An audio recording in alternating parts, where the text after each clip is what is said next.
An engineer is a person that solves problems. And a chemical engineer is somebody who knows enough mechanics to confuse a chemist, enough chemistry to confuse a mechanic, and enough math to confuse himself.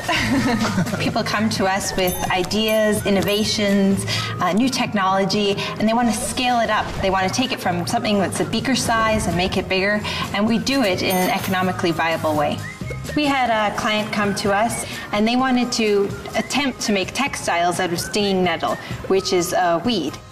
So we took the material that they sent us and we put it through our small-scale processing system, pulped it, and then we put it through an extruder to extrude it into a fiber.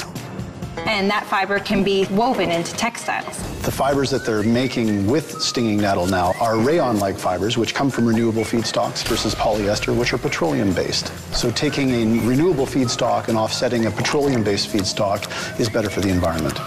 So waste can actually be valuable instead of being detrimental to the environment. There is no such thing as waste. Whenever you're taking something and you're making something else, you're going to be doing an impact to the environment. You just want to make sure you minimize that wherever possible. And it's the responsibility really of chemical engineers to make sure that that impact is minimized. I think at one point engineering actually used to be something that you became. Right now I think engineering is a lot more evolved into a skill set or a way of thinking that allows who you are to actually benefit the world by solving problems, by doing interesting things. Hi, I'm Laura. And I'm Wade. And we're chemical engineers.